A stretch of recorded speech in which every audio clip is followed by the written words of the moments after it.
Bună seara, vă spun din Friedberg, invitațiilor noștri din această seară, doamna doctor Crina Petec Călin și colegului meu de emisie, Claudiu. Bună seara, stimate telespectatoare și stimați telespectatori, români din Augsburg și din împrejurim și poate de pretutindeni. În seara aceasta avem onoarea să vă prezentăm o invitată foarte, foarte importantă. De ce? Pentru că este foarte actuală, este cea mai actuală temă care la ora asta ne privește pe toți. Doamna dr. Crina Petec Călin din München, bună seara și bine ați venit la noi Bună seara și și vă mulțumesc pentru invitație. cu mare drag și dați-mi voie un pic să vă prezint telespectatorilor noștri. Doamna dr. Crina Petec Călin este doctor în biochimie medicală și cercetătoare și a avut un mare aport la inovația vaccinului BioNTech Pfizer și a lucrat direct în echipa de cercetare și s-a ocupat și de studiile cu care s-a ocupat acest vaccin. Încă o dată bună seara și cu drag vă dau cuvântul. Bună seara, vă mulțumesc pentru introducere. Aș dori totuși să aduc o mică rectificare.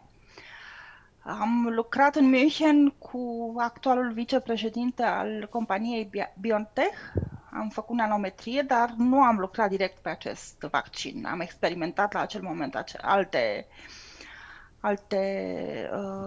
am încercat să dezvoltăm un citostatic. Deci nanometria, atunci când am întâlnit-o eu, se ocupa mai ales încercam să adaptăm un citostatic pentru a fi mai eficient. Dar am păstrat legătura cu actualul vicepreședinte al BioNTech-ului și chiar și ieri am vorbit cu el. Are câteva necazuri foarte umane, foarte mai puțin, da, încearcă să salveze lumea, dar are și el probleme pământene. Și da, într-adevăr, acum lucrez la compania care a făcut studiul clinic al vaccinului, continuă să lucreze la acest studiu și le va face probabil și pe următoarele. Doamna doctor, mă bucur că ați pomenit de studiu clinic. Spuneți, vă rog frumos, telespectatorilor noștri, care sunt etapele unui studiu clinic? Putem spune că începe cu faza premergătoare studiului clinic propriu-zis. Este vorba de dezvoltarea în laborator, care este foarte amănunțită, minuțioasă. Se fac tot felul de studii pe animale, se fac studii de toxicologie, adică după cât timp se elimină complet din corp componentele medicamentului respectiv și al vaccinului în cazul nostru. Se încearcă a se vedea diversele interacțiuni cu alte substanțe care la un moment dat cu care ar putea să intre în interacțiune odată introdus în corpul nostru acel medicament. Ei, și după ce se hotărăște faptul că totuși vaccinul sau medicamentul dezvoltat poate fi benefic, aduce ceva nou, poate să fie foarte nou sau poate doar să îmbunătățească anumiți parametri, se trece la studiul clinic. Studiul clinic are în general 3 faze.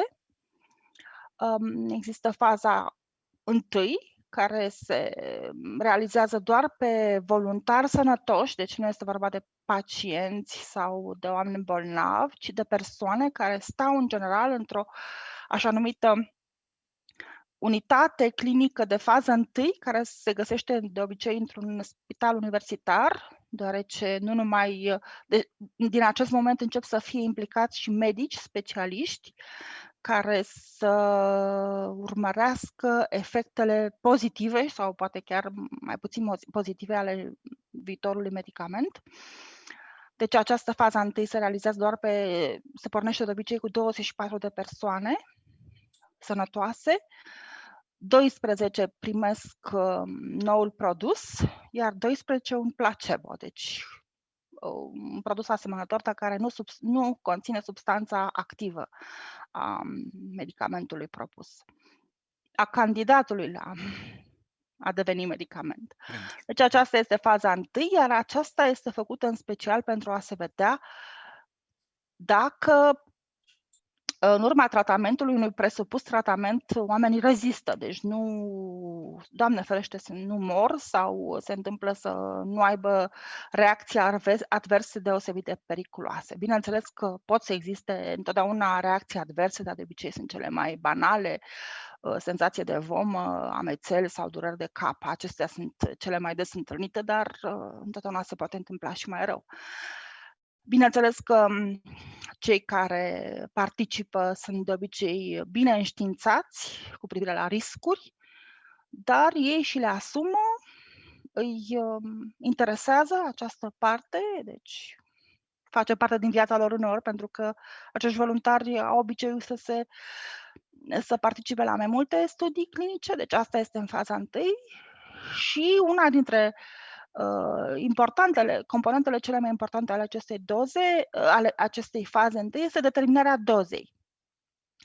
Deci cât să nu fie prea mică, să nu fie prea mare, să nu fie prea mică. Dacă e prea mică, poate că nu are niciun efect. Dacă este prea mare, poate să ducă la efecte nedorite. Ei, asta se întâmplă în faza 1. Odată ce faza 1 ia sfârșit, din nou cercetătorii calculează, își dau seama, se orientează, bun, a fost bine, putem să mergem mai departe, nu este periculos și începe faza a doua. De data aceasta, faza a doua se realizează deja pe pacienți, de obicei. Bineînțeles, în cazul unui vaccin, nu putem să facem pe pacienți, pentru că un vaccin se dă întotdeauna ca profilaxie, deci înainte ca boala să se manifeste, nu are niciun sens să-l administrezi după. Dar dacă este vorba de un medicament obișnuit, se oferă pacienților unei anumite specialități, deci în continuare se face împreună cu medicii specialiști. Această fază a doua sunt de obicei invitați să participe pacienți, mai multe sute de pacienți în faza a doua, dar nu foarte multe, și se testează 1, 2, 3 doze, care, bineînțeles, vor fi administrate în comparație cu alte grupe de pacienți care vor primi un placebo.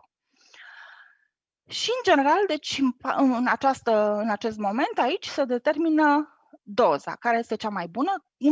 Deci, bineînțeles, se analizează și efectele, pentru că, bineînțeles, doza se va decide în funcție de cât de faptul de eficacitatea acestui medicament. Deci se analizează, se observă dacă au dispărut efectele bolii, indicațiile pentru care este propus acest medicament și se hotărăște și dacă merită să fie dezvoltat în continuare, adică dacă se observă dacă acest medicament are efecte adverse importante sau nu, tolerabile cât de cât, deci ca el să nu fie, este urmărit să se determine dacă este periculos sau nu. Aceasta este faza a doua, totul se întâmplă, trecerea de la o fază la alta se petrece cu ajutorul comisiilor de etică și a autorităților.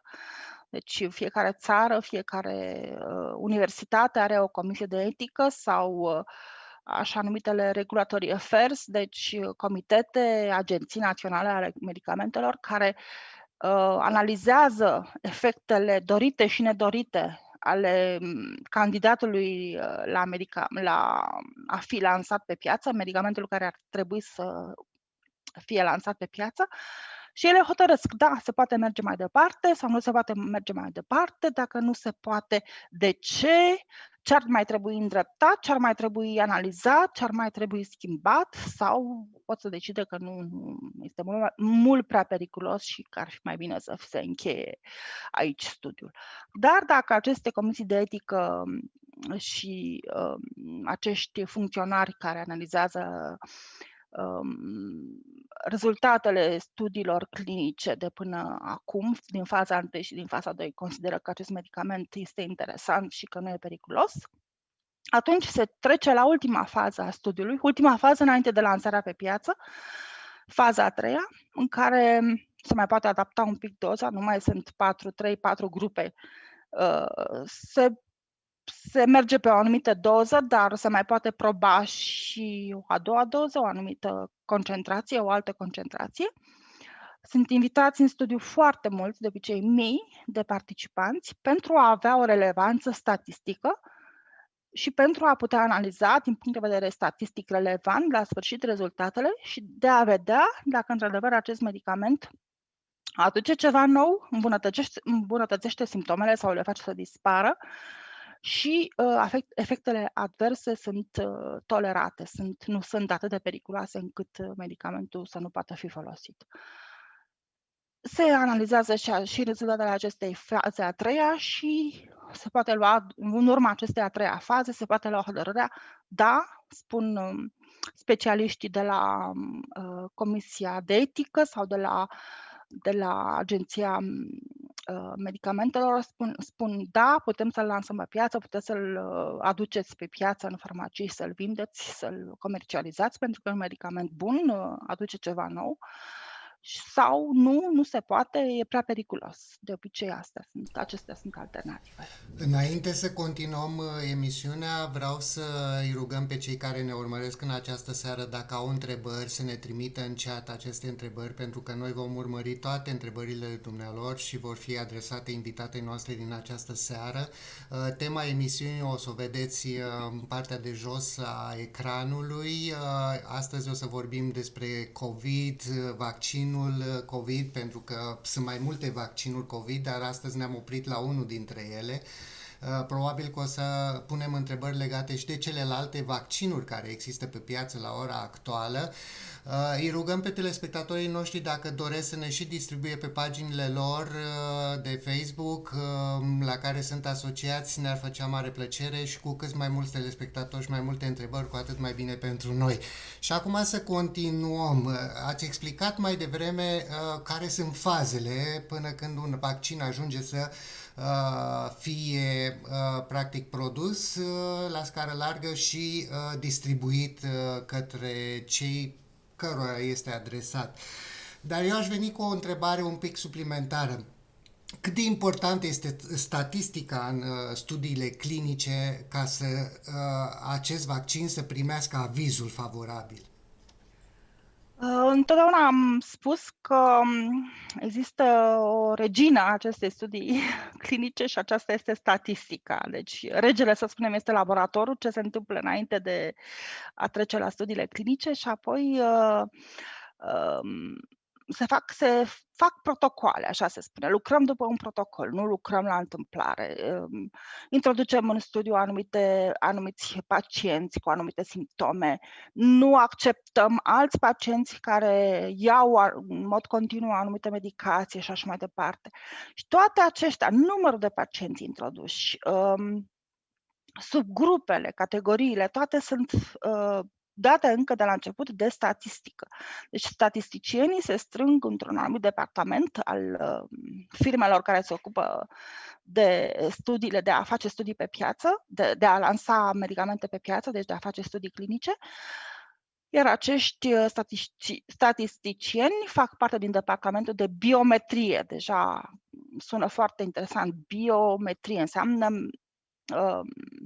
a studia, a încerca să măsori ceva în bio, da? Deci aceasta este statistică în bio, practic, și este un departament foarte important și foarte decisiv într-un anumit, putem spune, în ceea ce privește lansarea medicamentului pe piață, iar acolo lucrează statisticieni, cei care au studiat la facultate ani de zile numai statistică. Deci nici măcar nu mai putem spune despre ei că sunt matematicieni, da? Deci ei s-au specializat sau au făcut de la început statistică și există programe dezvoltate special pentru studiile clinice zeci de programe, fiecare ei își aleg în funcție de tipicul, de specificitatea acestui un anumit tip de medicament, în funcție de numărul de participanți, care orientativ, bineînțeles, la început, și își aleg programul pe care îl vor folosi. Și ce este mai interesant este că sunt și foarte mulți psihologi în acest departament, pentru că la ora actuală psihologie nu înseamnă numai a jongla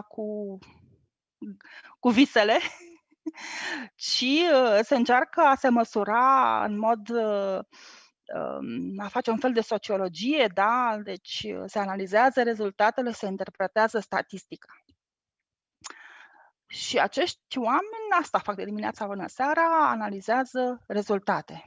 Și apoi spun, da, medicamentul a fost bun la un anumit număr de participanți, avem atâtea reacții adverse, tipul acestor reacții adverse, sunt acestea, medicii au considerat că sunt în relație directă cu medicamentul nou probat sau nu, deci totul este analizat pe toate părțile posibile și imposibile. Și apoi toate comentariile, toată analiza se introduce într-un raport, care este ca un articol științific, dar mult mai elaborat și seamănă cu o teză de doctorat, deci are câteva sute de pagini, acest raport. Și acest raport este trimis la Agenția de Medicamentelor a țării respective și la comisiile de etică. Ei îl citesc, analizează și apoi poate duce la lansarea, la aprobarea medicamentului și asta, bineînțeles, permite firmei respective să-l comercializeze. Am înțeles, reluând, venind totuși înapoi la întrebarea despre statistică, studiile, da. De studii, am înțeles că adică fazele studiului, am înțeles că în cazul moleculei pentru BioNTech, pentru vaccin, faza a doua și a treia au mers paralel, ceea ce nu s-a mai întâmplat până acum. Da, a fost o inovație absolută, deoarece era nevoie mare de acest vaccin, viețile oamenilor erau în pericol, economiile, totul era în pericol. S-a introdus acest regim de urgență, da? Nu numai că, deci înainte totul era foarte bine definit. Cele 3 faze puteau să dureze și 9 ani de zile, era foarte clar definit, trimiți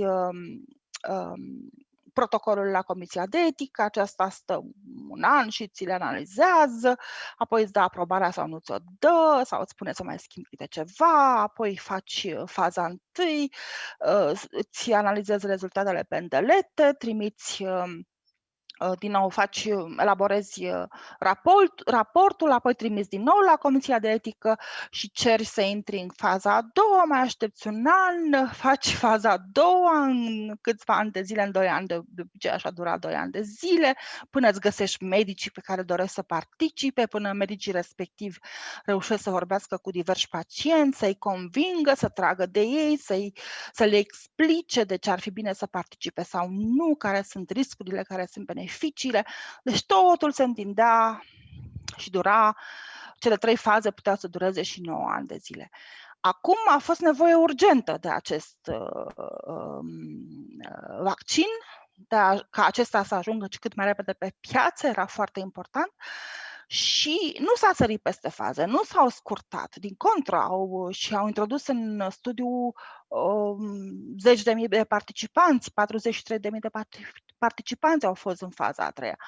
Dar au comprimat un pic fazele, pentru că de data asta n-au mai așteptat până la sfârșit să facă raportul și să-l trimite la comisiile de etică.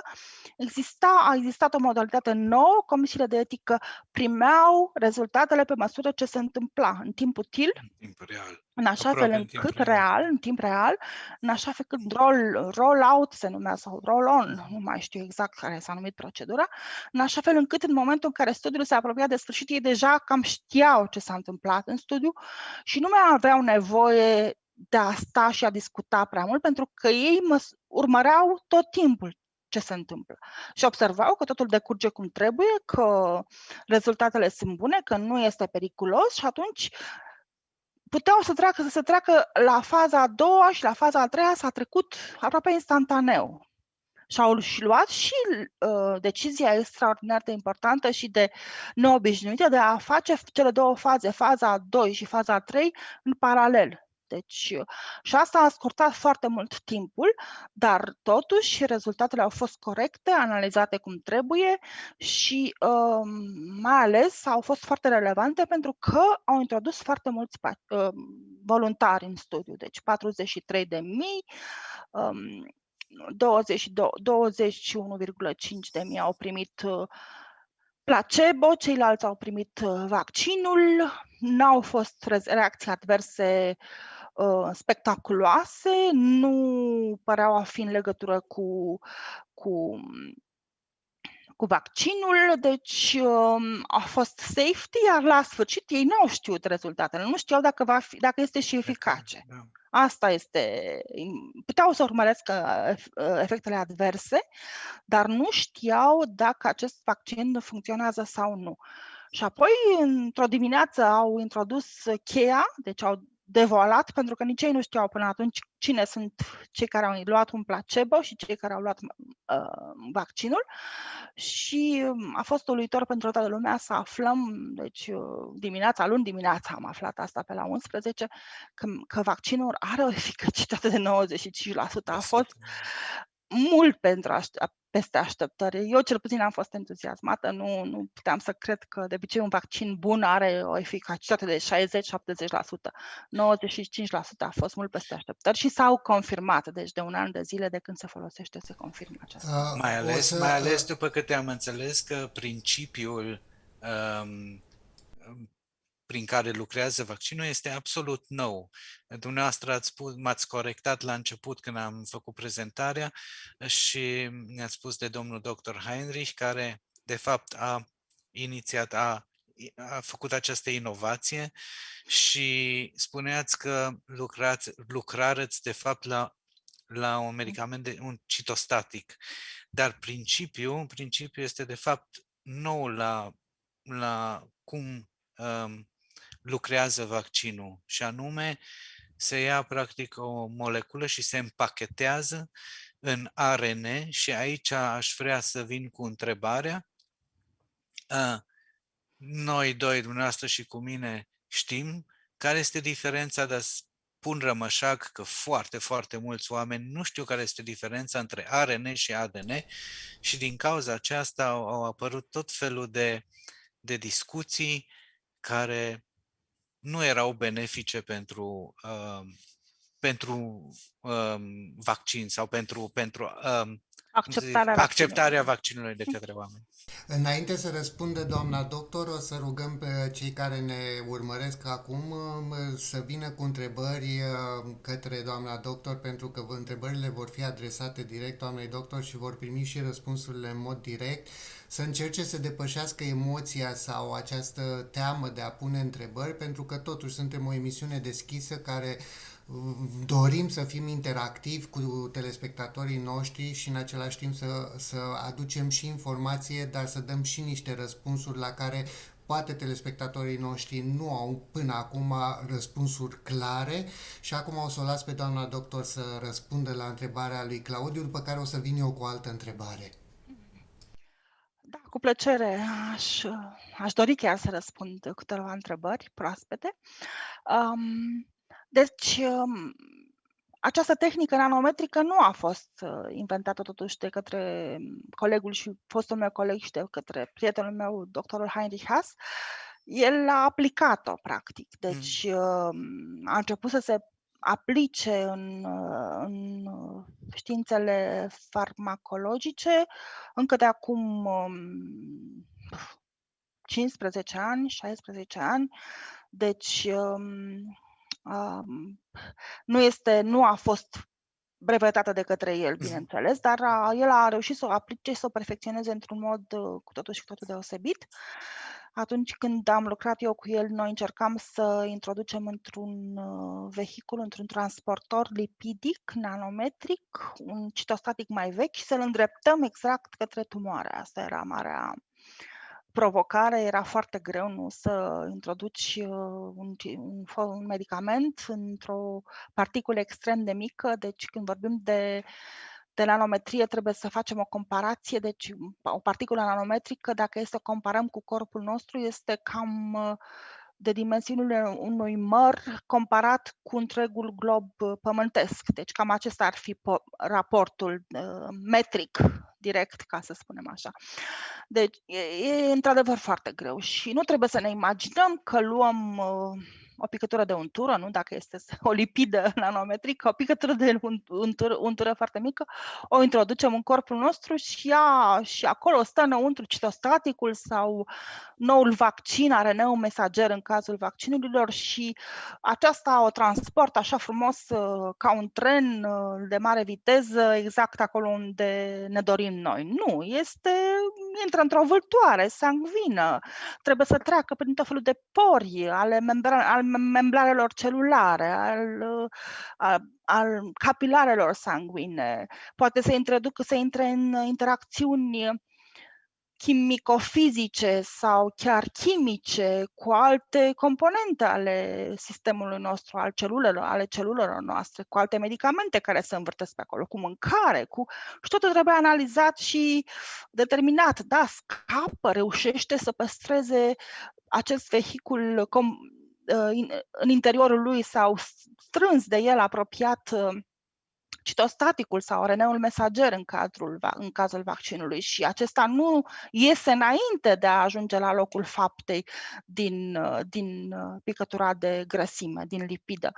Deci este o întreagă... Și totul nu se lasă la întâmplare, totul este analizat cu o precizie matematică. Deci se fac calcule matematice, se dezvoltă pe baza acestui... Încercăm să ne imaginăm drumul particulei în corp, interacțiunile pe care le are cu celelalte componente ale corpului nostru și totul se fac modele matematice extrem de sofisticate și extrem de complexe și care pot să ne aducă la concluzia că da, cu siguranță, ceea ce ne dorim noi, ce ne-am propus de la acest nou medicament, se întâmplă. Deci se fac măsurători cuantice, până la asta se ajunge pentru a determina tot ce se întâmplă în acel moment, în momentul injectării noului produs nanometric. Deci avem precizie, avem siguranță, avem rapiditate, deci cu toate că a fost rapid totul a fost foarte minuțios, foarte precis, foarte exact. Deci, dar marea inovație a acestui vaccin, pentru că este într-adevăr, deci este o dublă inovație, deci este tehnica acestui RNA mesager. Asta, într-adevăr, nu a mai fost... A început să se lucreze la această tehnică încă de acum 30 de ani. Da? Deci, doamna Karin a început să lucreze, a pornit cu această idee ca un RNA mesager să ajungă în celulă și în combinație cu un RNA ribozomal să facă el însuși proteinele la care corpul nostru ar trebui să răspundă, să organizeze, împotriva cărora însuși corpul nostru, celula noastră, trebuie să declanșeze răspunsul imun. Deci această idee a venit încă de acum 30 de ani, unguroaicei din Szeged. Aceasta a plecat în America, a încercat să o pună în practică și, într-adevăr, în momentul în care injecta simplu RNA-ul mesager, acesta nu era tolerat de către corpul uman sau al animalelor pe care ea încerca să pună în practică teoria. Și observa că mușchiul se umfla, se tumefia, reacțiile adverse erau insuportabile. Și atunci au înlocuit un anumit acid dezoxiribonucleic cu unul ușor transformat, dar care este iarăși tipic vieții, nu era ceva inventat, pentru că au avut senzația sau măsurători cuantice le-a demonstrat sau le inducea faptul că, într-adevăr, ar putea fi mai ușor tolerat dacă fac unele mici transformări care să fie în continuare specifice vieții. Ăsta a fost un prim pas în a ameliora produsul, dar asta n-a fost de ajuns. Reacțiile adverse continuau să fie puternice, dar atunci au venit cu ideea de a-l împacheta într-un transportor nanometric lipidic. Iar aici a venit iar aici a venit colegul meu, fostul meu coleg, care a introdus ARN-ul mesager în particula nanometrică lipidică și asta l-a făcut perfect tolerabil. Deci am făcut vaccinul acum 2 săptămâni și n-am simțit nimic, deci n-am avut nimic în jur, nici soțul meu, deci n-am avut nicio fel de Începem să ne reacție. apropiem de subiectul în sine. Și nu, asta vreau să mai adaug, sau să pun așa o întrebare, și nu are nimic de a face cu codul nostru genetic. Și aici voiam să revin. Da, într-adevăr, ARN-ul mesager, de obicei, în mod obișnuit, pornește din codul nostru genetic, dar acest ARN mesager nu ajunge să interacționeze cu ADN-ul, pentru că codul genetic se găsește în ADN, ADN-ul se găsește el însuși în celulă, dar într-un nucleu, nucleul are la rândul lui o altă membrană, iar ARN-ul mesager introdus de către noul vaccin nu ajunge să treacă și prin porii membranei interioare, deci prin porii nucleului, și nu ajunge să se interacționeze cu ADN-ul în niciun fel. Pur și simplu, nu. Da, eu deja primesc atât de multe informații, dar între timp avem și mesaje din partea telespectatorilor și chiar câteva la modul foarte concret, niște întrebări foarte clare. Sunt curioasă să le aud. Și eu o să vi le adresez. Maria Ioana Iosifescu ne mulțumește pentru subiectul pe care l-am ales în această seară și mulțumește doamnei doctor pentru informațiile pe care ni le împărtășește. După care vine Claudia Covaci cu o întrebare. Bună seara, a spus mai devreme că vaccinarea nu are rost după ce ai trecut prin boala pe care o previne vaccinul. E valabil și pentru COVID-19? Nu am spus chiar asta, am spus că în momentul în care boala se declanșează, deci este în curs de manifestare, atunci nu are sens vaccinarea, nu mai are sens. În momentul în care te-ai îmbolnăvit de COVID, stai în pat cu febră, cu tuse, degeaba te mai injectezi, pentru că boala ai făcut-o deja. Dar s-a observat în această pandemie, avem deja acum date relevante, pentru că pandemia a început acum 1 an și ceva, se observă că atunci când faci într-un mod natural boala, apărarea sistemului imun rezistă cam 6, 7, 8 luni maximum. Așa?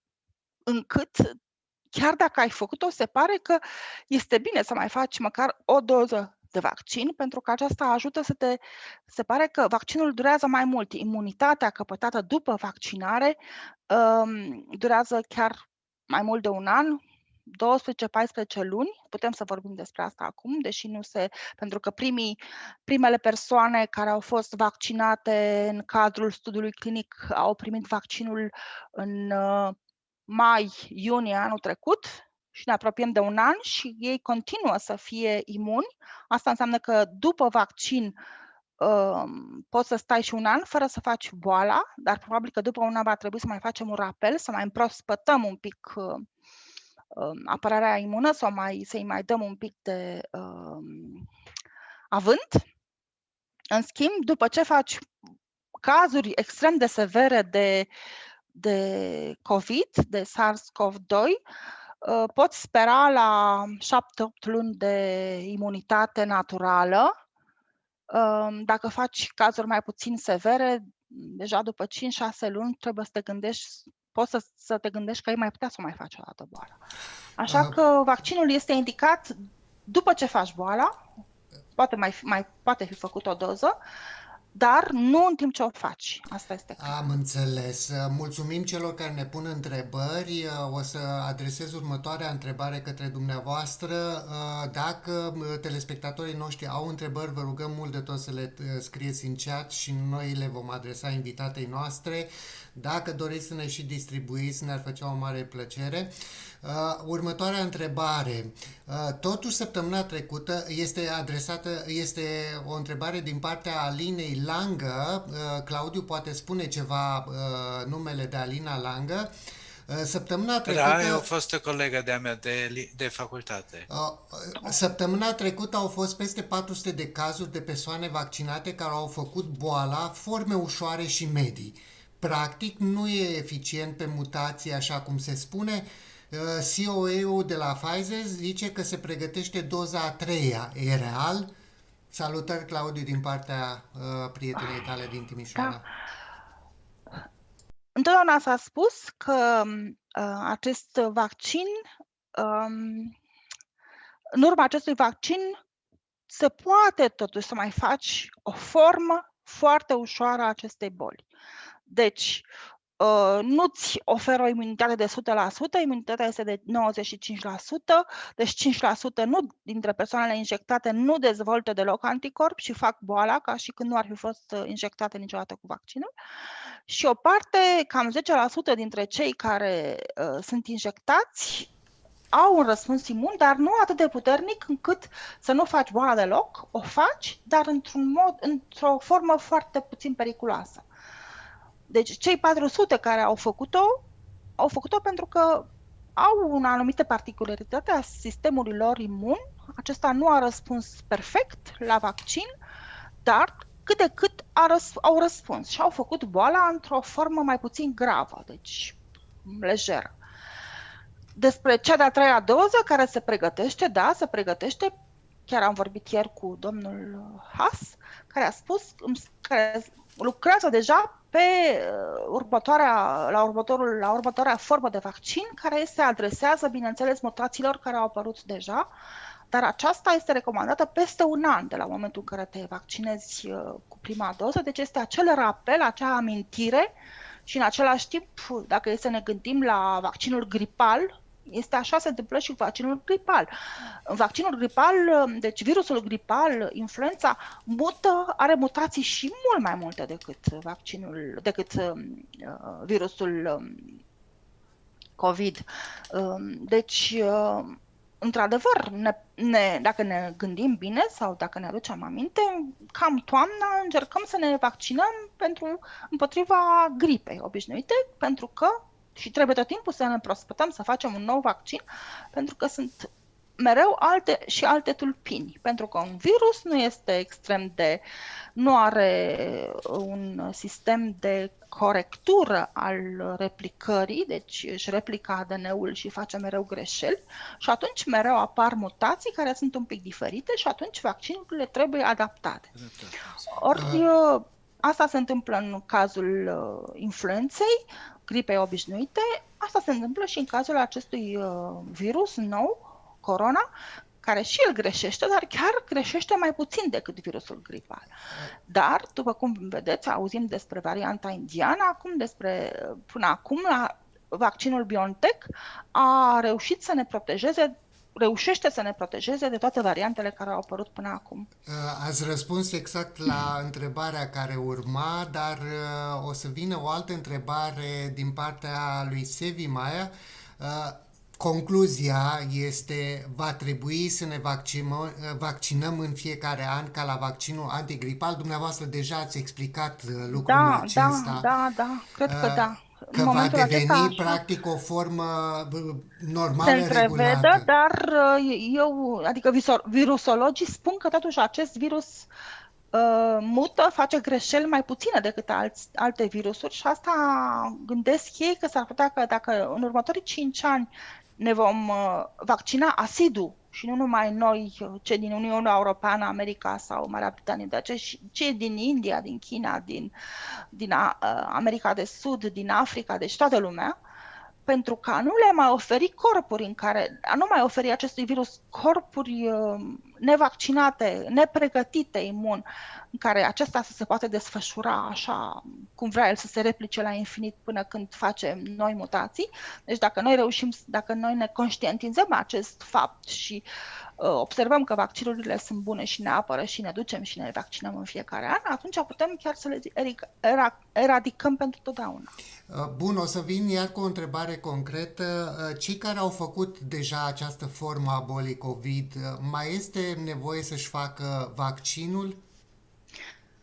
Am spus da, pentru că se pare că vaccinul ne oferă, este mai subtil, acest vaccin pe bază de ARN mesager induce un răspuns imun mai puternic decât al bolii obișnuite, așa încât, da, ar fi bine să ne vaccinăm, spun medicii, cam la 3-4 luni după ce am făcut boala, putem să mai facem, să ne vaccinăm ca toți ceilalți pentru a prelungi și pentru a da un nou avânt sistemului imun care să-și reîmprospăteze memoria și să fie mai bine pregătit împotriva unei posibile reinfectări. Următoarea întrebare. Persoanele cu probleme de sănătate, spre exemplu diabetul sau alte forme de sănătate, li se recomandă să facă acest vaccin? Apar repercusiuni în urma vaccinării? Chiar celor diabetici ei au fost chiar în a doua categorie de persoane cu vulnerabilități, care erau trimiși cât mai repede către vaccinare. Deci, încă de la început, în studiul clinic, au fost introduși pacienți sănătoși sau, voluntari sănătoși, dar au fost introduși și voluntari care aveau comorbidități, cum le spun ei, diabetici, bolnavi de inimă, chiar persoane cu cancer. Și s-a observat că chiar persoane care au probleme renale severe, care erau pe dializă, aceste persoane erau chiar mai vulnerabile decât persoanele obișnuite în fața virusului adevărat. Și le-a fost au fost analizate datele și a observat că acest vaccin le este cu atât mai indicat pentru că îi ferește de boala adevărată, care poate fi mult mai periculoasă, de fapt, care este periculoasă în comparație cu vaccinul, care nu le-a produs niciun fel de repercusiuni majore. Și atunci ei au fost vaccinați și acum sunt milioane de diabetici care au fost vaccinați, sunt milioane de persoane care au un cancer și care au fost vaccinate și cei mai mulți dintre ei n-au pățit nimic. Le mulțumim telespectatorilor noștri care ne pun întrebări, mulțumim că ne distribuiți, așteptăm în continuare întrebările dumneavoastră și următoarea întrebare este dacă ești vaccinat și ai avut deja și forma bolii respective, de ce mai trebuie să purtăm mască? Pentru că există 10% dintre persoanele vaccinate care mai fac boala sau nu o fac, dar la nivelul mucozităților s-a observat că acest vaccin, vaccinul se face în umăr de obicei, da? Prin injecție. Și aici apare răspunsul imun, iar prin mimetism fiecare celulă din corp își pregătește anticorpi, celulele B, celulele T, în sistemul începe să se activeze în toate celulele corpului, în toate organele începe să se activeze sistemul imun. Dar mai puțin la nivelul mucozităților, nas, gât, gură. Deci, și atunci se poate întâmpla să căpătăm virusul, acesta să se ne înmulțească într-un mod destul de consistent la nivelul nasului sau al gurii, virusul să încerce să ajungă la plămâni, acolo era partea cea mai periculoasă, dar acolo este neutralizat imediat de către sistemul imun pregătit să intervină. Purtând deci fiind infectați și fără să avem simptome sau o ușoară răceală putem să o avem, da? Și să nu ne dăm seama că suntem infectați cu COVID, putem totuși să-l transmitem. Și atunci e bine să continuăm să purtăm mască, de data asta pentru apărarea celor care nu au fost încă vaccinați. Următoarea întrebare din partea doamnei Iosifescu. Chiar dacă facem vaccinul, memoria leucocitelor nu se va păstra în timp. Dozele repetate de vaccin ne vor da peste cap sistemul imunitar? Se pare că cineva care înțelege într-un fel ce se întâmplă? Leucocitele, nu. Când vorbim despre sistemul imun, eu nu sunt o specialistă, există imunologii care explică asta foarte clar. Există mai multe feluri de răspuns imun. Răspunsul imun primar, secundar, există celulele cu memorie, deci există nu numai anticorpii. Acestea sunt primii care sunt lansați împotriva, și cei mai numeroși, da, împotriva antigenului. Dar apoi mai există neutrofilele, mai există celulele natural born killer și așa mai departe, care au memorie îndelungată. Deci acestea, mereu cum vor recunoaște antigenul, vor da din nou naștere la atacuri clare. Deci sistemul imun este foarte complex. Nu putem să vorbim despre dispariția lui într-un timp foarte scurt. Deci n-am înțeles prea bine întrebarea, trebuie să recunosc. Bun. În general Dar, da. Este vorba de codul genetic, presupun, și vaccinul probabil că ar afecta codul genetic în momentul în care ar fi distribuit de mod îndelungat. Nu are nicio legătură cu codul genetic. Deci un sistem imun este mereu în alertă. Nu-l obosim și nu este bine să-l antrenăm. Nu e o problemă faptul că tot timpul... Deci noi producem sisteme de apărare imune pentru orice, pentru un pix luat în mână, pentru orice amortă de bacterie cu care intrăm în contact. Deci, faptul că facem mai multe ori vaccinul și inducem acest răspuns imun este ca un antrenament, până la urmă. Da. Nu poate să facă rău. Exact ca și vaccinul antigripal, care nu face rău. Exact, și numai faptul că ieșim iarna afară de la căldură la frig și asta activează sistemul imun. Deci tot timpul îl activăm. Trebuie să-l obosim, că altfel se blăgește și nu mai răspunde așa ușor. Mulțumim celor care ne scriu și ne pun întrebări. Eu sunt încântat că pot să vă adresez atât de multe întrebări. Da, și eu. Următoarea întrebare este legată de voluntarii care au participat la studiile respective la început. Acești voluntari mai sunt la ora actuală monitorizați? Da. Deja s-a intrat în faza a patra a studiului, pentru că există și o fază a patra care se întâmplă după ce se termină cele trei faze și medicamentul ajunge pe piață. Deci, în această fază a patra intră persoane care au participat în primele trei faze ale studiului, sunt în continuare, ele se duc la medic, li se măsoară caracteristicile corpului, da, greutate, înălțime, febră la un moment dat, tensiune arterială și așa mai departe, și apoi li se ia sânge, probe de sânge și de urină și se fac analizele. Bineînțeles că se fac și analizele specifice în cazul nostru, să se vadă dacă mai au anticorp sau nu. Deci ei sunt obținuți sub observație în continuare și se observă în continuare dacă vaccinul este activ sau sistemul imun pus pe roate de către acest vaccin este în continuare activ. Și dacă ei sunt sănătoși, dacă li se observă și sunt întotdeauna întrebați, bun, o lună de zile nu ne-am mai văzut, spune medicul.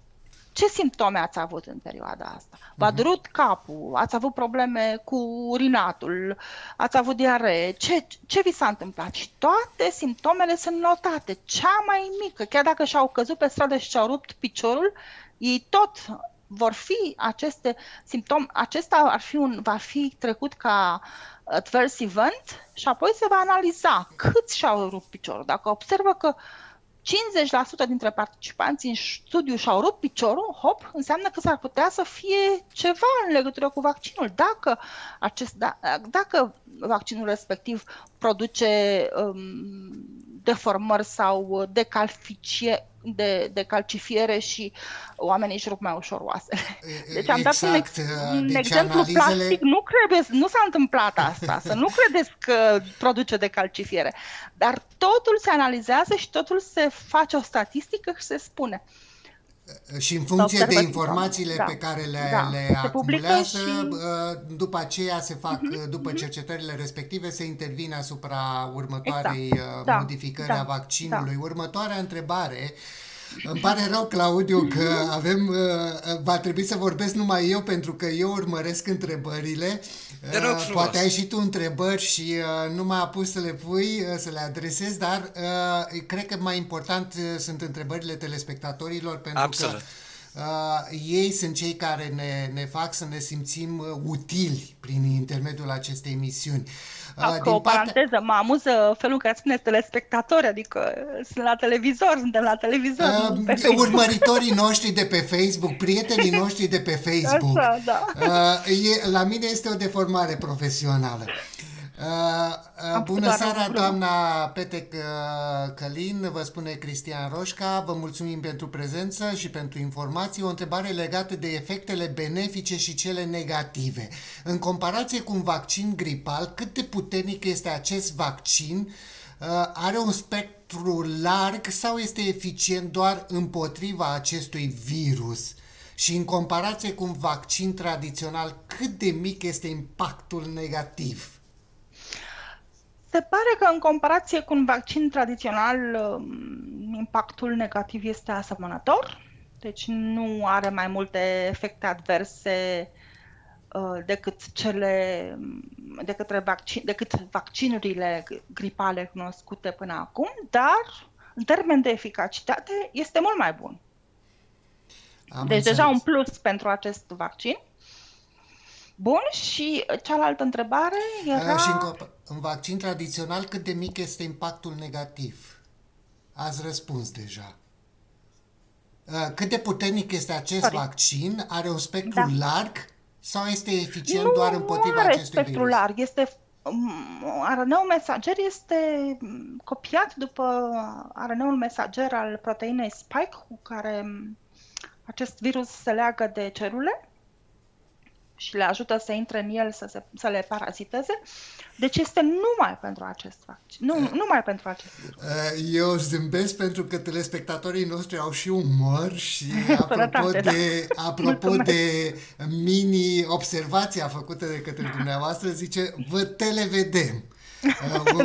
Un telespectator. Vedem. Sevi mai vine cu o altă întrebare. Indica să se facă un test de anticorpi înainte de vaccinare? Mă refer aici la persoanele care au fost deja infectate și au trecut prin boală. Din curiozitate, da, poți să-l faci, dar nu... Din studiile statistice, anticorpii înainte de sau în momentul în care ai contactat boala, automat anticorpii au scăzut. Dar mă gândesc eu. Nu, au scăzut, au crescut. Au crescut? Nu. Anticorpii, când scad anticorpii? În timpul bolii, nu? Nu scad, nu. Se formează pe măsură ce boala avansează, ei sunt din ce în ce mai mulți, până când omoară virusul. De ce spun... Da, vă rog, continuați. Deci ei cresc progresiv, de asta dispare boala la un moment dat, pentru că totuși, până la urmă, organismul nostru învinge, să sperăm, în cazurile fericite. Eu mă refer nu la cei care au făcut virusul, la cei care au contactat boala. Da. De fapt la asta vă referiți. Da, la ei mă refer. Deci dacă au contactat virusul, au făcut boala. De obicei sunt și cei asimptomatici, dar asta nu vorbim despre ei. De ce spun lucrul acesta? Pentru că în urma unor discuții pe care le-am avut cu mai multe persoane care au contactat boala, au spus că și-au făcut testele de anticorp și că testele acestea de anticorp ajunseseră, eu nu știu să explic tehnic, medical, să zic așa, lucrurile, vă spun doar ce știu eu ca informație. Spuneau că au avut în urma testului de anticorpi, aveau undeva 4, nivelul 4, și în urma vaccinului au contactat boala, au făcut boala, a trecut perioada și au făcut vaccinul și în urma vaccinului a crescut testul anticorpii la 13.000 sau ceva de genul acesta. Este ideal 13.000, da. Este ideal. Foarte bine, da. Asta este din discuția... Asta este ideea. De asta spunem noi că cei care au făcut boala totuși trebuie să se mai vaccineze pentru a mai da un impuls și, într-adevăr, vaccinul dă un impuls serios sistemului imun, îl activează, chiar mai bine decât boala. Asta e un paradox, dar asta s-a observat. O altă întrebare de la telespectatorii noștri. Au fost copii parte din acest studiu? Acum s-a terminat studiul pe copii, sub 12 ani, deci la început n-au fost, au fost doar copii, nu neapărat adulți, dar au fost voluntari de la 16 ani în sus, introduși în studiul inițial și acum s-a terminat și studiul pe copii, și s-au depus deja actele pentru a primi aprobarea pentru a face vaccinul și pentru copii mai mici de 16 ani. Mai mici de 16. Care este vârsta ideală pentru vaccin la copii? Cam de unde minim? 12 că minimul nu-l știu. Minimul nu-l știu. Nu pot să vă răspund. Ok. Eventual o să revin, o să cercetez, o să citesc literatură și o să vă spun exact de la ce Asta a fost o întrebare a mea, nu a telespectatorilor. Nu, a fost foarte bună întrebarea și îmi dau seama că nu m-am gândit la ea. Bun. Următoarea întrebare de la telespectatori. Mulțumim mult de tot. Așteptăm în continuare întrebările dumneavoastră. Dacă ne vaccinăm și facem totuși boala, riscăm să facem coagulare intravasculară sau tromboembolism pulmonar? Telespectatorii noștri mă provoacă pe mine să citesc cuvinte medicale pe care nu le-am folosit niciodată. Deci, mai ales în cazul vaccinării cu AstraZeneca au apărut, dar incidența este de 0,0004% a tromboliilor cerebrale. Deci, incidența este foarte scăzută, totuși au existat cazuri, trebuie să recunoaștem. Și se pare că încetul cu încetul se renunță la acest vaccin. Marea Britanie a anunțat că nu îl va mai utiliza, ceea ce este... Ei îl produc până la urmă, da? Deci... Stați puțin, nu pentru că nu ar fi Marea bun, Britanie n-ar vrea să-l mai utilizeze? Nu îl mai utilizeze. Au un motiv? Pentru că oamenii încep să-l refuze. În momentul în care ai un vaccin mai bun. Normal că chiar și ăsta al AstraZeneca este bun, da? Dar când ai unul și mai bun, normal că te îndrepți spre ăla mai bun dacă începe să fie produs pe o scară atât de mare, încât normal că îl preferi pe cel excepțional, ca să spunem așa. Bun, ai un vaccin foarte bun, AstraZeneca, și un vaccin excepțional, BioNTech. Am înțeles. Și atunci e normal, ai auzit atâtea zvonuri că se întâmplă tromboze, embolii și așa mai departe. Și chiar dacă este foarte rar aceasta, bineînțeles, te gândești dacă s-ar putea să mi se întâmple tocmai bine. Dar motivul principal pentru care se renunță la AstraZeneca este acela că nu-ți oferă protecție totală împotriva unor variante, de exemplu ca cea din Africa de Sud. Ăsta mi se pare un motiv mult mai întemeiat decât reacțiile adverse periculoase, dar normal că uman te gândești că dacă ai un vaccin mai bun, de ce să nu-l folosești pe pentru că avem și telespectatori probabil și din alte locuri, nu numai din Germania. O să vin acum cu o altă idee. Știți foarte bine că în România a existat la un moment dat o pauză în alegerea vaccinului de către cei care se înscriseseră pentru vaccin, deoarece informațiile pe care le primeau pe sursele media, de fapt erau informații neclare sau un pic panicoase pentru oameni. Și atunci oamenii au fost un pic panicați și au început să refuze faptul că vaccinurile sau să meargă să se vaccineze. Credeți că media are un rol în a lua o decizie, în a face vaccinul și a nu face vaccinul? Media informează, ea nu poate să ia o decizie. Decizia este personală și fiecare trebuie să fie liber să-și aleagă totuși, să-și aleagă medicația, bineînțeles la sugestia unui medic, deci poate să o refuze sau poate să aibă o anumită preferință pentru un anumit medicament sau pentru un altul. Și același lucru se aplică și în cazul vaccinurilor. În momentul în care auzi că Există două clinici celebre din Germania care întrerup vaccinarea cu un anumit vaccin. Normal că încep să spui întrebări. De ce au făcut asta? Da, deci ei au încercat să fie prudenți în momentul în care un director de spital observă că vaccinează mii de oameni, sute de mii de oameni și totuși li se întâmplă ca să piardă doi din acești oameni care au venit sănătoși, da, deci normal că ei spun, stai să vedem ce se întâmplă, stai să analizăm un pic și atunci se opresc, dar impactul în media poate să fie colosal, nu? Am înțeles. Și mereu spun, în momentul în care ai și o altă alegere, da? Deci când știi că un alt produs este mult mai puțin periculos și care îți oferă mai ales o protecție mult mai bună, da? Normal că te îndrepti, te gândești că ți l-ai dorit pe celălalt. Noi trecem prin această fază de mentalitate, de acceptare, de fapt este o fază psihologică interioară de a accepta sau de a refuza. Părerea mea personală este că media ar trebui să vină cu niște emisiuni nu săptămânale, regulate să zicem, în care să aducă specialiști ca dumneavoastră în fața lor, în fața telespectatorilor din la televiziunile respective și să explice concret în ce faze sunt studiile, în ce faze sunt statisticile, pentru că dumneavoastră aveți acces direct la informație, o puteți analiza și o puteți explica și da informația mai departe către cei care vor să cunoască aceste aspecte. O altă întrebare este din partea lui Nicolae Cristian Roșca. Acum suntem în perioada alergiilor la polen și la perioada de primăvară în care fluorescența apare. Ne putem vaccina dacă avem alergii? Alergiile sunt, de fapt, răspunsul foarte precis la anumit alergen. Dacă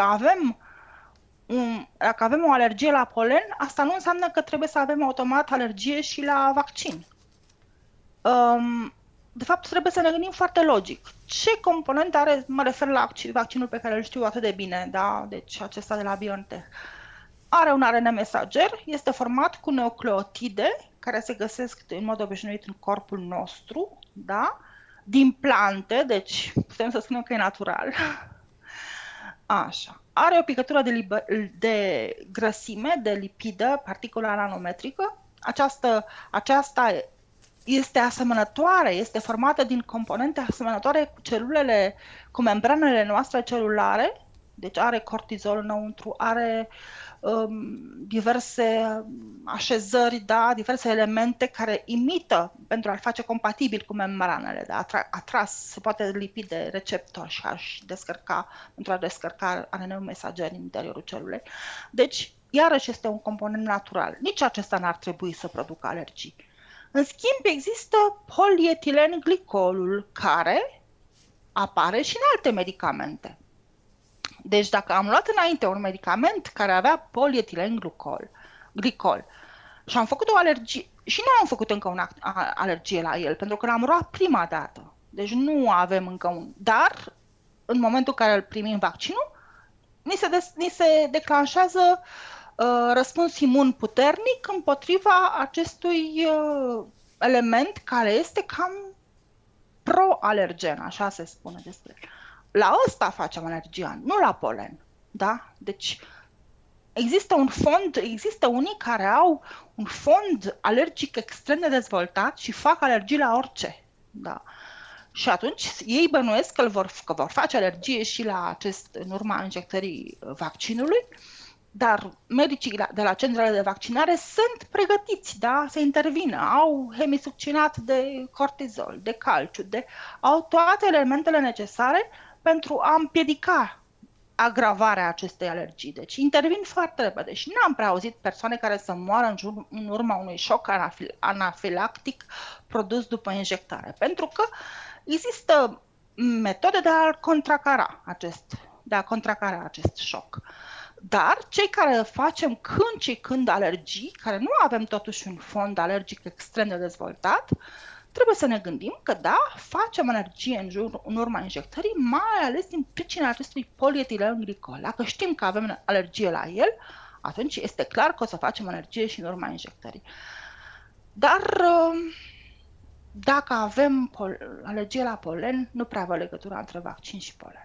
Ok, deci răspunsul este că legătura nu Șansele sunt reduse există. de a face un Și șoc anafilactic presupun eu că după, da. studiile respective, analizele, au de fapt au făcut au urmărit și aceste aspecte, nu numai Da, pentru că atunci când te duci și anunți că vrei să participi la un studiu clinic, îți povestești toată istoria medicală, așa se numește, medical history. Și acolo povestești, sunt alergic la penicilină, la polen, la praf, la păr de animale, la puful pernei. Totul se trece și se spune și se trece acolo în catastif și la sfârșit se vede, ai făcut și la vaccin alergie, hopa.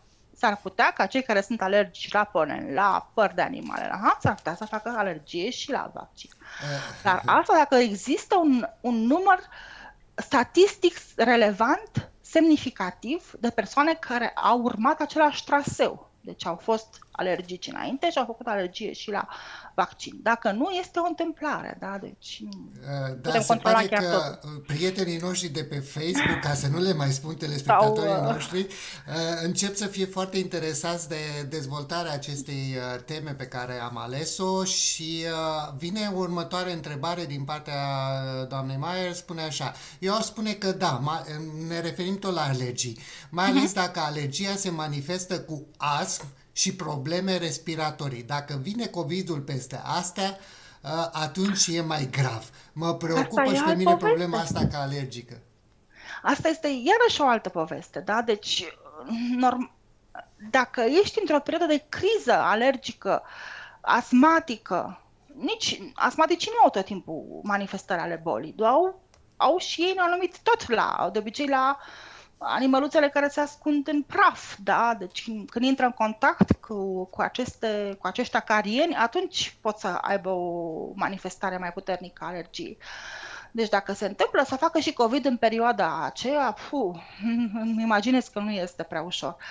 Dar dacă sunt într-o perioadă în care alergia nu se manifestă și fac boala, poate au norocul să treacă mai ușor peste boală, fără să fie neapărat O să fac eu o mică pauză acum vis-a-vis de întrebările din cea și o să-l las pe Claudiu să mai vorbească și el să vină cu următoarea întrebare. Da, doamna doctor Petec, spuneți-mi, vă rog frumos, dumneavoastră, ce credeți,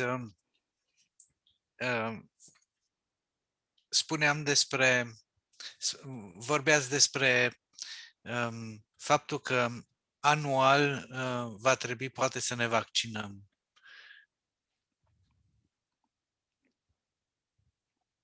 Da, deci Deci da. este posibil și odată pentru practic îmbunătățirea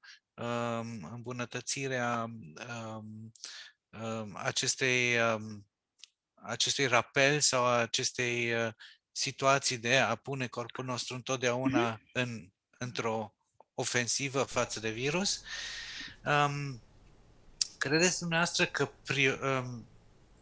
acum eu știu că sunteți biochimistă și sunteți cea care lucrați acolo la moleculă, dar etic vorbind, etic și moral, credeți că asta cu prioritizarea vaccinărilor va fi pe termen îndelungat? Cândva va trebui să se termine această prioritizare, mă gândesc. Această prioritizare a avut loc numai acum, pentru că nu a existat destul de mult vaccin pe piață. Dar, într-un an, la sfârșitul anului, vom avea câte vaccinuri deja pe piață? Vom avea BioNTech, vom avea Moderna, vom avea CureVac. Deci, da. în iunie vine pe al treilea vaccin pe bază de ARN mesager, tot din Germania, de la Tübingen. Firma CureVac lansează și ea un vaccin pe piață. Bănuiesc că la fel de bun ca și BioNTech și Moderna, pentru că tot e același principiu, da? Avem acum Johnson & Johnson, care se face într-o singură doză. Avem AstraZeneca, cu toate nebunile despre care se spun. Despre ele, totuși este un vaccin bun. Deci, mai vin. Știți câte vaccinuri sunt acum în fază de dezvoltare? 230. Numai pentru corona, numai pentru boala aceasta, pentru virusul corona, pentru boala COVID. Deci, la anul o să avem vaccinuri pe alese. Uniunea Europeană deja a comandat BioNTech-ului și Pfizer-ului 1.800.000.000 de noi doze pentru anul viitor, deja care vor avea la bază RNA mesager modificat în funcție de variantele virusului. Deci nu cred că va mai fi problema să stăm la coadă pentru a fi vaccinați. Ne vom duce, așa cum există vaccin antigripal de obicei fără probleme, așa se va întâmpla și cu acest vaccin, dacă vrem să ne-l facem și ar bine să vrem, mai ales dacă ni l-am făcut deja și nu am avut probleme cu el, peste un an putem să încercăm să ne-l reîmprospătăm la medicul de familie, normal, cu o programare de 2 săptămâni înainte, în apropierea iernii sau când socotim noi că a trecut un an deja din momentul în care am fost vaccinați. Dar nu cred că va mai fi vorba de o prioritizare. Vor fi vaccinuri, se practică acum și un vaccin nazal pe care putem să ne-l facem singuri acasă, deci va fi o altă situație. Știința evoluează destul de repede, mai repede decât ne închipuim noi. Problema este că, apărând atât de multe vaccinuri pe piață, la un moment dat o să apară și problema confuză de a decide cu care dintre ele să ne facem doza. Vorbim cu specialistul, întrebăm medicul de familie, care vaccin crede că este cel mai bun pentru noi. Bun, o să vă provoc acum la o altă problemă, pentru că a spus lucrul acesta medicul de familie. Să zicem, eu am medic de familie, este doar o ipoteză și este, să zic așa, despre ce am mai citit eu pe aici pe acolo. Medicul de familie, eu am încredere în medicul de familie, merg la medicul de familie, îmi recomandă vaccinul X sau Y, dar să știți că mai există o practică și asta în țările mai puțin dezvoltate sau care încă nu au ajuns la un nivel de corectitudine pacient-medic. Și o să vă spun la ce mă refer acum. Și sper să nu greșesc și sper să nu lansez o ipoteză greșită. Mulți medici recomandă anumite vaccinuri pe motive personale. Care ar putea fi aceste motive personale? Și mă refer la asta când probabil o să se ajungă la lucrul acesta în momentul în care medicul va recomanda un anumit vaccin din cele 200, da, pentru că el are un interes pecuniar. Poate fi motivat de către o anumită companie farmaceutică să recomande vaccinurile. Totuși, este o ipoteză. Este o ipoteză, acum depinde de fiecare medic, dar eu știu că în proporție de 99% medicii vor ca pacienților sau ca cei pe care îi țin sub observație să aibă o evoluție normală, firească, spre însănătoșire, spre protecție, spre autoprotecție. Eu nu cred că sunt atât de cinici încât să recomandă un vaccin despre care își bănuiesc că voluntarul respectiv, pacientul lui, va face o alergie puternică. Nu pot să cred că sunt atât de ticăloși. Sunt de acord cu dumneavoastră. Pot să-ți răspund eu un pic la întrebarea ta, Sorin? Pentru că eu vorbesc din prisma pacientului. Exact. Eu îți vorbesc din prisma cealaltă a industriei farmaceutice, care după multe necazuri și multe scandaluri care au fost, și-a pus singur o stabilă, respectiv un codex de etică intern și vreau să-ți spun că în ultimii 10 ani, cel puțin 10 ani,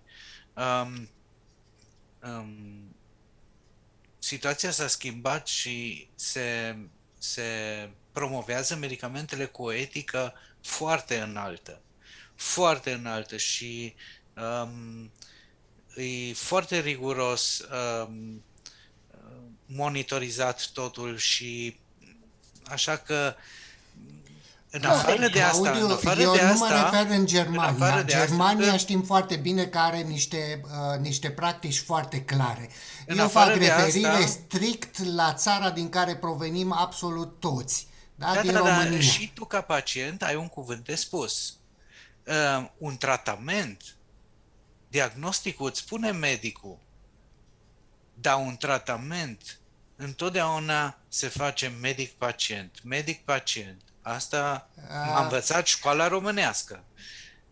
Dar Asta m-a dacă nu învățat pe mine ai, școala românească. Dacă Deci nu ai și o pacientul cultură, are dacă nu ai o cultură în sensul ăsta, tu accepti absolut tot ce ți se spune pentru Și că asta tu este drept. gândești că medicul, de-aia te adresezi medicului, că el știe foarte bine ce medicament să-ți ofere ca sănătatea ta să devină la fel de bună cum a fost înainte de a te îmbolnăvi. Eu asta spun este lucrurile, am ridicat această problemă pentru că trebuie să rămân, imediat vă las, să rămân un pic și realist, să trăiesc un pic în realitate și nu ipotetic și nu, să zic așa, idealist. Problema este că în România s-a practicat mulți ani, mulți ani, această formă pecuniară a medicilor. Sunt un pic intransigent la această temă pentru că știu foarte bine tema.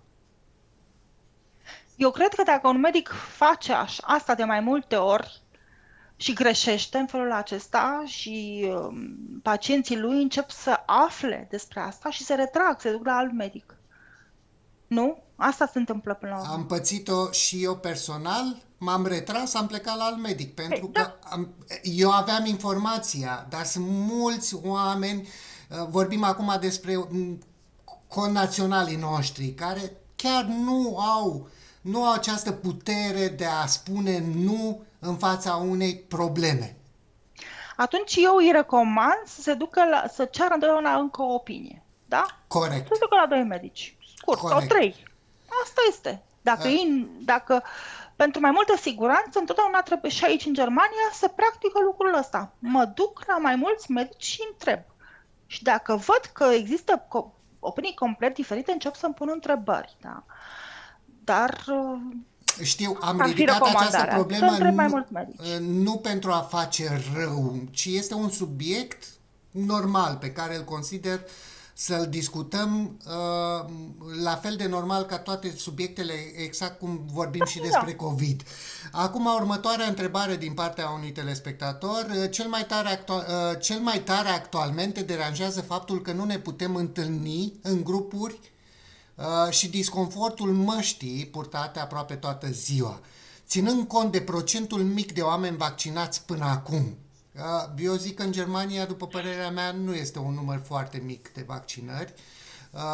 Cât de repede credeți dumneavoastră că putem reveni la un stil de viață fără mască 3-4 ani? Se întreabă prietenul nostru. Nu. Deja în vară vom avea un stil de viață normal, pentru că până acum, totuși, ritmul de vaccinare a fost, cel puțin în Germania și chiar și în alte părți. Și în România nu a fost mai scăzut pentru că nu au fost destule vaccinuri. În acest moment, în Germania au ajuns să vaccineze și câte 780.000 de oameni pe zi. Deci, ritmul, acum, în momentul ăsta, se dă drumul la vaccinare. S-au trimis vaccinuri și la medicii de familie. Eu la medicul de familie m-am programat și m-am vaccinat. Deci, am dat telefon luni și vineri am fost programată. Deci asta este o informație pentru telespectatori, pentru prietenii noștri. Din Germania, dați telefon la medicii de familie. Ei acum mi-au spus, ei nu au personal care să dea telefon să caute prin fișierele pacienților și să înceapă să invite pacienții la vaccinare. Și dacă noi le dăm telefon, îi ajutăm în felul ăsta. Le arătăm că suntem interesați și ne programează, pentru că în momentul ăsta lor le este teamă că aruncă vaccinurile, pentru că ele nu mai vin la minus 80 la ei, vin la minus 20 și nu pot să le țină prea mult timp. Trebuie să le facă în decurs de 2-3 săptămâni și atunci au nevoie de foarte mulți oameni interesați care să vină cât mai repede să se vaccineze. Deci, în momentul ăsta s-a dat drumul puternic la vaccinare, iar în iunie, deci avem aici în Germania 23% din populație vaccinată. Prima doză este importantă, a doua este doar de fixare al anticorpilor, dar chiar într-o proporție de 80% nu mai faci o formă gravă deja după primul vaccin, după prima doză. Deci în iunie-iulie o să putem trăi, sper eu, normal. Oh, o veste bună, pot să zic așa. Pot să mă gândesc la concediu deja pentru vară. Da. Claudiu, întrebări? Nu. Bun, în condițiile acestea o să ne oprim aici cu emisiunea din această seară. Mulțumim doamnei doctor că a fost alături de noi și ne-a oferit atât de multe informații legate de COVID, legate de vaccin. Evident, mulțumim spectatorilor noștri, prietenilor noștri de pe Facebook că ne-au urmărit și ne-au pus întrebări neașteptat. Deși aveam un pic de teamă în privința aceasta, se pare că au început să aibă curaj să vină cu întrebări. Mulțumim încă o dată pentru că ați acceptat invitația noastră. Vă urăm multă sănătate și succes în activitatea dumneavoastră mai departe în tot ceea ce întreprindeți pentru binele nostru, al oamenilor. Dacă aveți informații pe viitor, vă așteptăm cu mult drag să veniți alături de noi și să le oferim prietenilor noștri exact de la sursă, că asta este cel mai important, să vină informația direct de la sursă, mai ales de la cineva care cunoaște foarte bine domeniul acesta. Telespectatorilor noștri le mulțumim încă o dată, vă urăm o seară frumoasă. Și pentru că suntem în săptămâna patimilor, să nu uităm ce trebuia să fac de la început și uite că acum mi-am adus aminte, o să vă spun încă o dată la mulți ani pentru ieri. Vă mulțumesc mult, da, și eu, da, să le urăm tuturor celor care și-au sărbătorit ieri ziua de flori, să le spunem la mulți ani. Și da? pentru că suntem în săptămâna patimilor în calendarul ortodox, o să le urăm multă sănătate telespectatorilor, prietenilor noștri. O să încerc să mă corectez cu acest cuvânt. Vedeți, ați contribuit cu ceva la mentalitatea mea. Să mă controlez, să nu mai spun telespectatori. Nu trebuie. Nu, e foarte bună chestia asta pentru că este un reflex. Să le urăm sărbători fericite pentru că duminica viitoare vom sărbători Paștele Ortodox, duminica aceasta de fapt. Multă sănătate și așteptăm săptămâna viitoare la o nouă emisiune cu un nou invitat și sperăm noi și cu alte informații la fel de utile, așa cum am avut și în această seară din partea doamnei dr. Crina Petec-Călin. O seară bună! La revedere, mulțumesc La pentru revedere, invitație. cu mare drag, mulțumim și noi frumos încă o dată, să rămâinile și o seară frumoasă la München. Mulțumesc, la revedere!